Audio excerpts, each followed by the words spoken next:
has been there. The Yakima Herald-Republic, a daily part of your life. What do you think of Arby's new Sub Deluxe? Tastes great. It's got roast beef, Swiss cheese, ham, Italian dressing, lettuce, tomatoes, onions, but it's not a sub. You see, subs are shaped like submarines. That's why they call them subs. Arby's sub is round. It's more like a land-based vehicle. I'd call this a tank. Hey, look. Oh, definitely a tank. Arby's delicious new Sub Deluxe. Looks like a tank, tastes like a sub. You're watching KIMA TV, Channel 29, Cable Channel 6, Yakima. From Central Washington's news leader, Colleen Bagnell, Gary Pashot, sports, and Stu Seibel, weather. This is KIMA NewsBeat at 11. Good evening.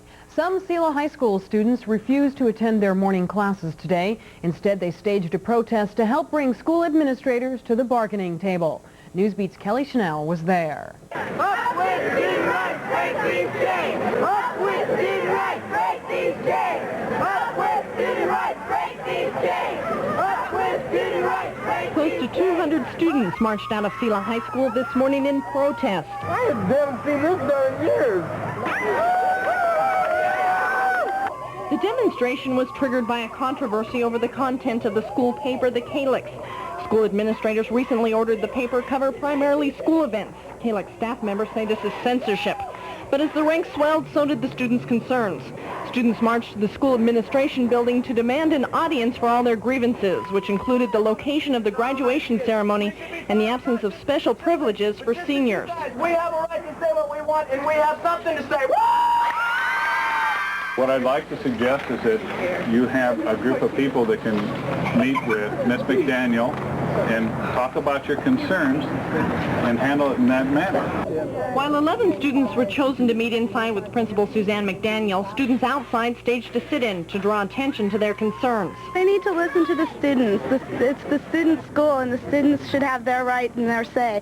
After 2 hours of waiting, an agreement was reached. A poll will be taken to determine the content of the school paper, and forums will be held to let the students voice their concerns. We're on our way. That's all I have to say. I will be in closer contact with the majority of the student body from here on out and hear some of these things. This is Kelly Chanel reporting for NewsBeat. Governor Gardner has been in the doghouse with state educators the past week, but today he turned the other cheek. Gardner announced more support for Washington schools and vowed that education will be his top priority next year. But teachers are still planning a one-day walkout next year in protest of the governor and state lawmakers' lack of attention for education in the past. And as NewsBeat's Brenda Louie reports, the Yakima Education Association is considering joining that strike. Teachers in Washington state are fed up, but their efforts to improve salaries and reduce class sizes in Washington seems to be falling on deaf ears in Olympia. And instead of coming to an alliance with Governor Gardner and the legislature, teachers in Washington have turned their campaign into one of hostility. Last month, at an annual assembly meeting in Spokane, representatives from the Washington Education Association gave Governor Gardner a vote of no confidence. In a recent issue of the Wall Street Journal, several Washington teachers took out an ad discouraging businesses to locate in this state because of what they called a poor educational system. And television commercials aired across the state, dramatizing the overcrowded classrooms. If we don't do something to reduce class sizes now, we're leaving our kids in a terrible tight spot. But the most recent ammunition may come in the form of a statewide walkout. Recently, 800 teachers in the Puget Sound area voted to prepare for a strike, stating that the legislature has failed to adequately raise salaries, build new schools, and allow for cost of living increases for retired teachers.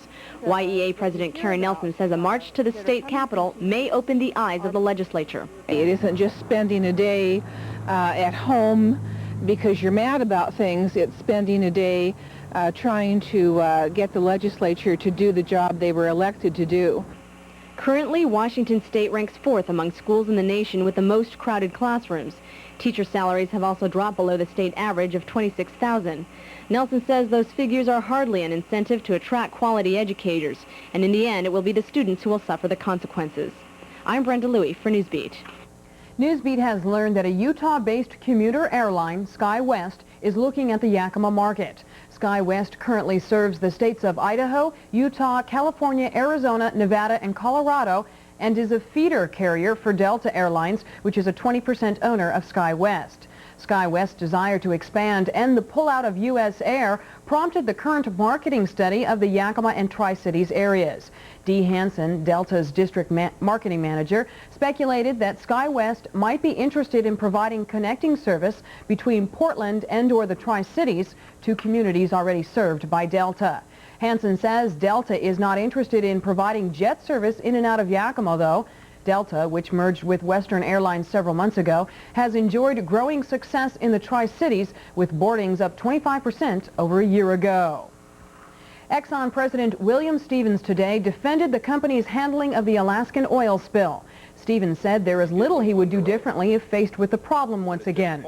Exxon wants to burn or bury the sludge, which is not in compliance with Alaskan cleanup regulations. A state environmental officer says Alaska will not relax its cleanup laws to please Exxon. Exxon's strategy also calls for letting nature clean up about 190 miles of Alaskan coastline it describes as lightly oiled. Coast Guard Commander Paul Yost was critical of the company's plan today, saying it leaves a lot to be desired. And more disappointing news for the Exxon company today, as consumer groups and environmentalists in 9 states called for a boycott of Exxon. In Portland, demonstrators tore up a cardboard copy of an Exxon credit card and urged consumers to do the same. Today's protest was held outside the ship repair yard, where the crippled tanker, Exxon Valdez, will be brought for repairs if the company can satisfy state environmental concerns. Demonstrators are asking the gas company for a rollback of prices at the gas pump.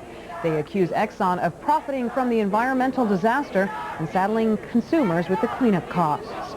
And speaking of environmental protests, loggers came out by the hundreds today in Hood River, Oregon, in protest of the spotted owl.